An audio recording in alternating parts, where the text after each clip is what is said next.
Le troisième projet, dans quelques instants, Benoît, c'est à nouveau une association, mais un soutien un peu plus direct aux étudiants cette fois-ci. Oui, alors c'est aussi un projet soutenu d'une association qui s'appelle White Spikes. Ce qui est intéressant, c'est qu'il touche aussi un de nos piliers qui est le transfert de connaissances, puisqu'ils sont allés à la fois collecter des informations et en disséminer aussi, vous allez voir, dans différentes régions d'Europe, pour le coup.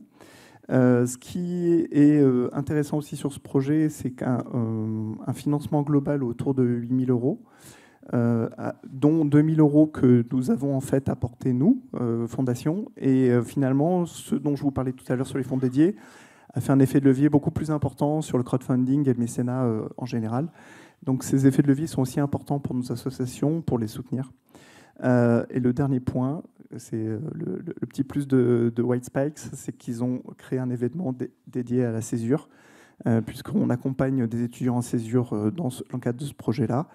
Mais je pense qu'ils vont vous en parler un peu plus, donc je leur laisse la parole. Effectivement, ils vont nous raconter ça dans quelques instants. On accueille Aymeric de Ternay et Nathan Duo pour le projet White Spikes. Bienvenue à tous les deux, prenez place. Les micros arrivent.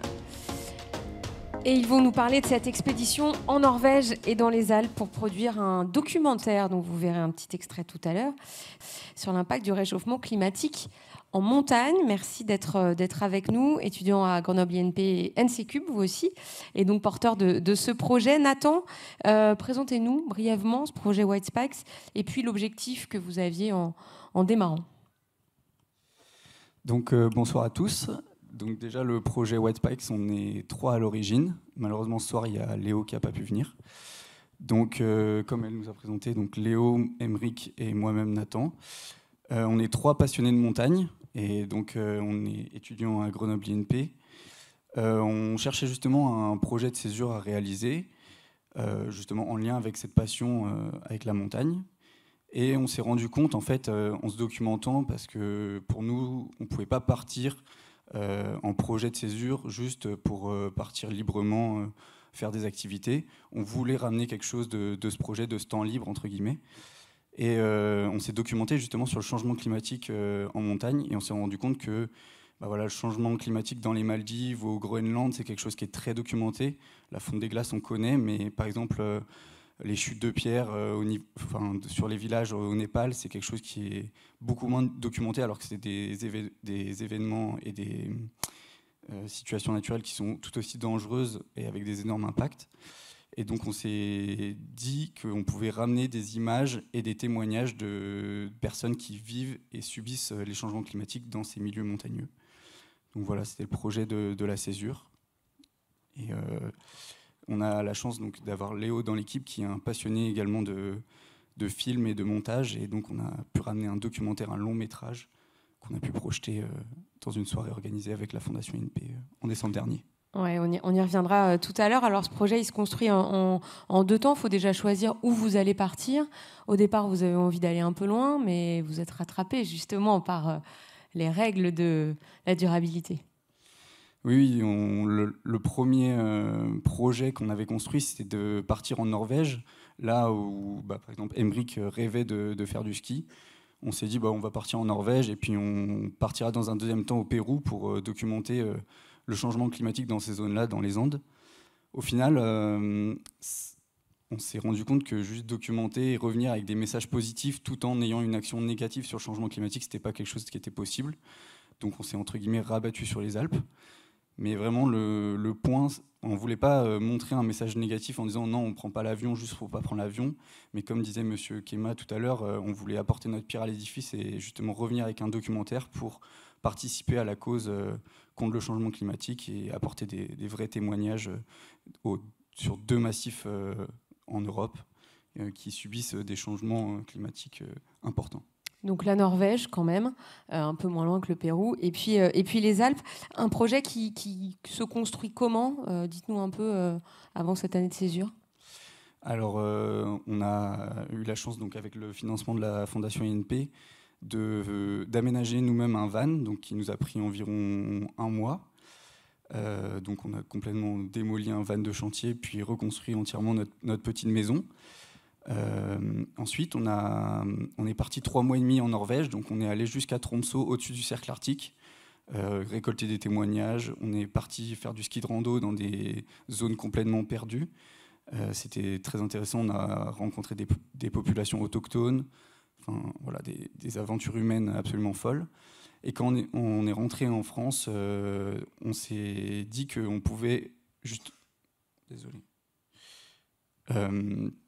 Qu'on pouvait justement traverser les Alpes sans utiliser le moyen du van. Et donc on est parti à Vienne, en Autriche, en bus, et on est rentré à pied à Grenoble en 3 mois et demi, en 69 jours exactement, donc en traversant les Alpes, environ 1750 km et 70 000 mètres de dénivelé positif. Ça peut s'applaudir, hein, c'est pas mal quand même. Ça, c'était en février 2023, hein, ça fait une petite année. C'est ça, février 2023, l'expédition. Oui. Ouais, c'est ça. Donc c'était entre février 2023 et août dernier. Et donc voilà, l'objectif, c'était vraiment de revenir avec des témoignages en Norvège, mais aussi dans les Alpes. Est-ce qu'il y a des choses qui vous ont surpris sur place, de la part des gens, de la part de ce que vous avez vu de vos propres yeux? Oui, il y a pas mal de choses qui nous ont surpris. Une des premières choses, c'est notamment l'écart de prise de conscience qu'il y avait en Norvège. On s'est rendu compte que les gens n'étaient pas forcément très impactés par le réchauffement climatique. Pour beaucoup de personnes, c'était quelque chose de positif, notamment dans les régions reculées, où voilà, il y a les températures qui augmentent, la saison de l'été qui dure plus longtemps. Et du coup, eux, ils peuvent prendre, on va dire, des bains de soleil, ils peuvent commencer à faire de nouvelles exploitations pour l'agriculture et tout ça. Du coup, c'est quelque chose de positif pour eux. Ensuite, ce qui nous a pas mal marqué, c'est notamment les témoignages qu'on a pu faire en Norvège ou même dans les Alpes. Il y a eu des expéditions aussi. Donc, j'ai pas pu faire toutes les expéditions parce que je me suis blessé en Norvège. Mais d'après le retour de Léo et Nathan, une des événements les plus marquants lors de la deuxième expédition, c'est qu'ils sont partis dans un endroit assez reculé dans la Norvège. Et ils devaient traverser des rivières qui étaient censées être gelées. C'était au mois de mars-avril. Et en fait, à ce moment-là, les rivières avaient complètement fondu. Du coup, ils marchaient dans les rivières qui coulaient, quoi. Donc, ils avaient les pieds, les skis dans l'eau. Et après, quelque chose qui nous a marqué aussi, là, quelque chose assez en commun où on s'est rendu compte, c'est lors de la traversée des Alpes. On a eu par rapport au temps, c'est quelque chose qui on a vraiment appris à prendre son temps, à se poser. D'habitude, on est tout le temps derrière un téléphone, toujours pressé à courir, aller au travail, un train, il y a les réseaux sociaux et tout ça. Là, on a vraiment appris à prendre notre temps, à se poser, que ce soit contempler la nature, discuter avec des personnes, même si on ne se sentait pas bien, voilà, on pouvait se poser, on avait le temps, et c'est vraiment ça qu'on a appris, qui nous a marqué durant la traversée des Alpes. De tout ça, de ces expéditions, est donc né un documentaire. À travers lui, vous aviez envie que des messages passent aussi. Lesquels ? Exactement. Alors, tout d'abord, c'était montrer qu'on était des étudiants, mais qu'on pouvait quand même vivre une aventure sans être Mike Horn.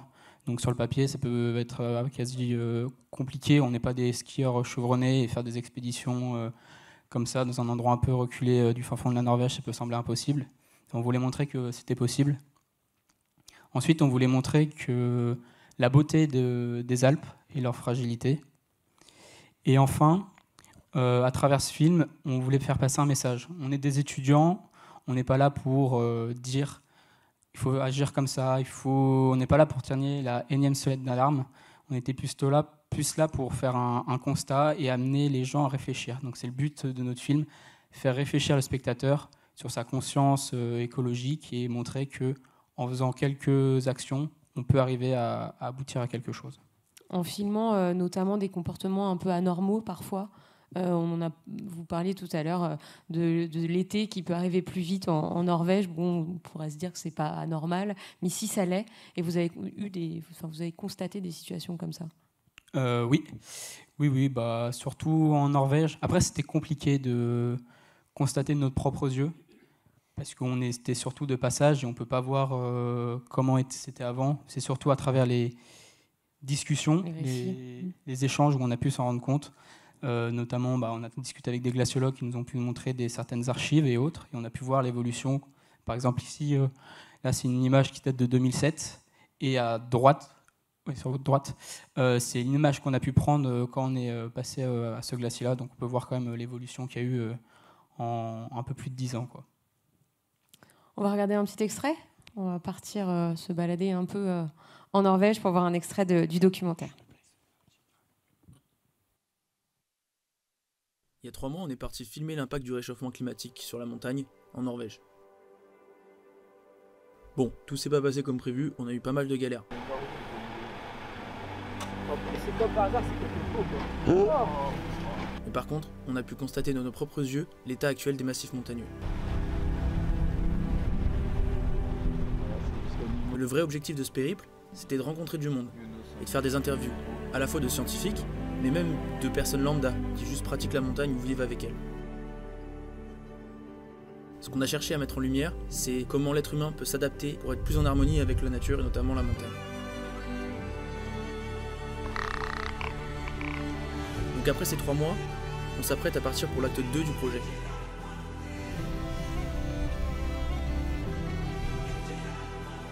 Une traversée des Alpes qui ira de Vienne en Autriche jusqu'à Grenoble en France.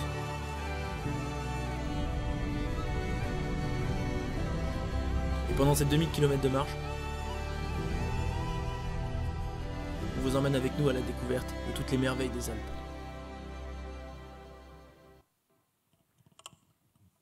Voilà, petit extrait du documentaire avec cette expédition à la fois en Norvège, à la fois dans les Alpes, avec une vraie envie de ne pas donner de leçons, hein, mais de faire prendre conscience quand même, de montrer à chacun, de donner des pistes de réflexion aussi. Exactement, oui. Alors, documentaire, ça c'est la première étape. Et tout à l'heure, Benoît avait très envie de parler du festival. Donnez-nous quelques détails à présent. Pourquoi avoir voulu inscrire ce documentaire dans un rendez-vous un peu plus large ? Il y a eu plusieurs raisons à cela, à l'organisation du festival. Tout d'abord, le fait d'avoir créé un vrai film, un long métrage. On voulait participer à différents festivals de films de montagne qui existent dans différentes villes. Malheureusement, sur la plupart de ces festivals, c'est des boîtes de production qui créent les films pour ces festivals. Et nous, on n'avait aucun contact dans le milieu. Donc c'était aussi le fait de créer un festival au sein de Grenoble INP permettait de créer un tremplin justement pour notre long métrage. La deuxième raison, c'est qu'on a rêvé nous-mêmes, grâce au Festival Ciné-Montagne, je ne sais pas si vous connaissez, organisé au Palais des Sports chaque année à Grenoble. Nous, on a rêvé de ces films-là qui passaient, et donc on s'est un peu imaginé à leur place quand on a créé ce film. Et la dernière raison, c'est que chaque année, il y a des retours d'expérience de projets hyper intéressants, hyper enrichissants. Malheureusement, c'est fait dans la plupart des cas dans des salles de classe à Grenoble INP, devant une quarantaine d'élèves. Et nous, on voulait quelque chose justement de plus grand, et on voulait mettre en avant les projets de césure les plus construits, les plus complets, entre guillemets, les plus engagés de notre année. Et donc, on a créé une soirée en début décembre, avec justement l'aide de la Fondation INP, où on a mis en avant 3 projets de césure. Le premier, c'était le nôtre avec la première de notre film. Le deuxième projet était 3 filles qui sont parties justement faire la transatlantique aller-retour. Donc elles ont abordé plutôt le sujet de l'inégalité justement dans le monde maritime, où apparemment, d'après elle, le fait d'être 3 filles, c'était un vrai désavantage. Rien que pour rentrer dans les ports, les hommes voulaient prendre la direction du bateau pour les aider à manœuvrer, etc. Et elles ont montré justement que 3 filles, sans l'aide d'hommes, étaient complètement capables de faire une telle aventure. Voilà. Et le dernier groupe était 4 garçons qui sont partis dans les Andes et qui ont fait des treks de plusieurs dizaines de jours là-bas, qui ont documenté eux-mêmes le changement climatique sur place. Mais ces personnes-là ont aussi subi 2 grosses blessures, donc rupture des ligaments croisés et une blessure également au tendon d'Achille. Et en fait, ils nous ont expliqué comment gérer justement des telles blessures dans des projets sportifs comme les leurs. Voilà. Voilà, le festival de la césure avec une année 2. Hein. On se projette. Voilà, donc on a aussi fait intervenir des intervenants extérieurs pour justement essayer d'intégrer, pas essayer de rester dans la bulle de Grenoble INP, mais justement ouvrir ce festival à tout le monde. Et donc voilà, on pense déjà à l'édition numéro 2 qui devrait avoir lieu en décembre prochain. Voilà, il y avait beaucoup de monde, donc ça c'était déjà une première réussite. Et on l'a dit, Grenoble INP vous a beaucoup accompagné depuis le début de ce projet. Oui, exactement. Que ce soit de la construction de notre van, à travers des expéditions en Norvège, à travers des Alpes, ou même pour réaliser ce festival de la césure.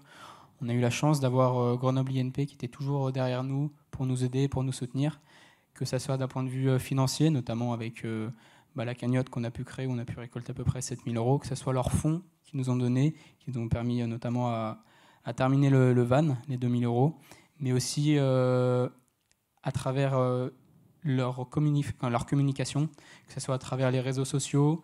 Ils ont rédigé des articles sur nous. Voilà. Grenoble INP a toujours été là derrière nous et c'est vraiment un plus. Et sans eux, je pense que le projet ne serait pas là actuellement. Merci beaucoup à tous les deux de nous avoir présenté ce projet White Spikes, ce documentaire, ce festival. Est-ce que vous avez une question dans la salle pour Nathan et Aymeric? Non? Pas de question? Peut-être tout à l'heure. Si, il y en a une. Ah, tout en haut. Tout en haut de l'escalier.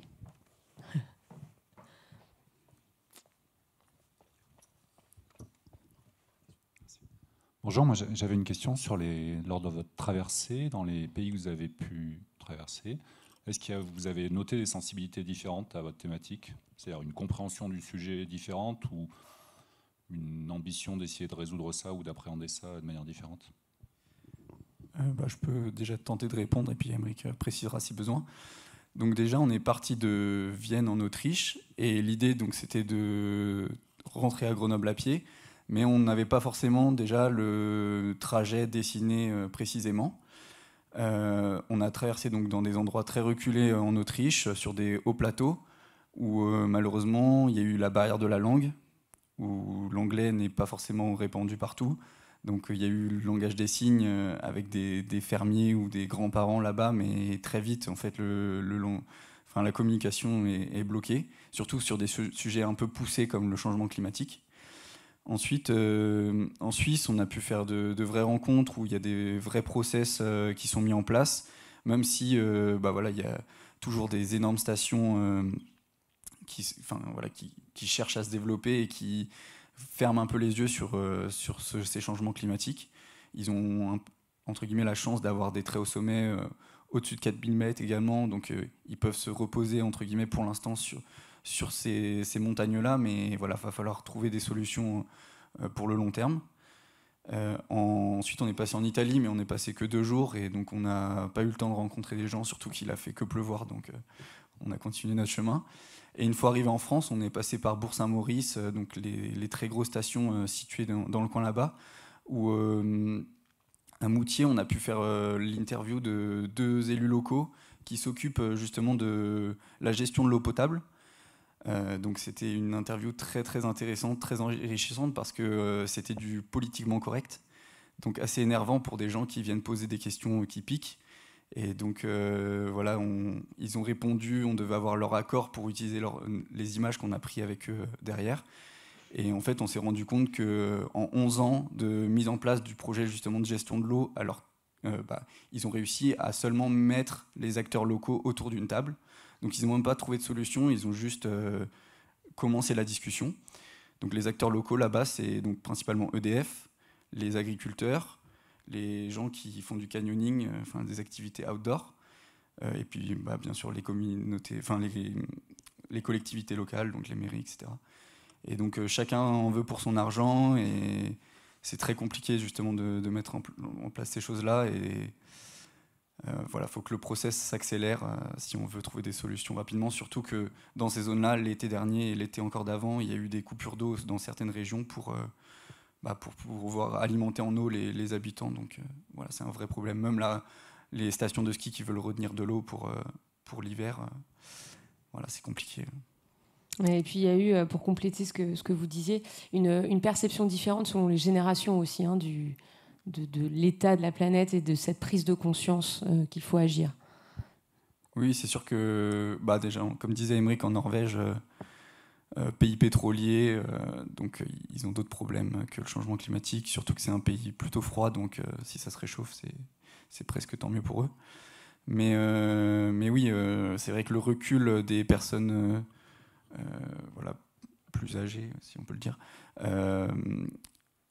voilà, elles ont plus de sagesse.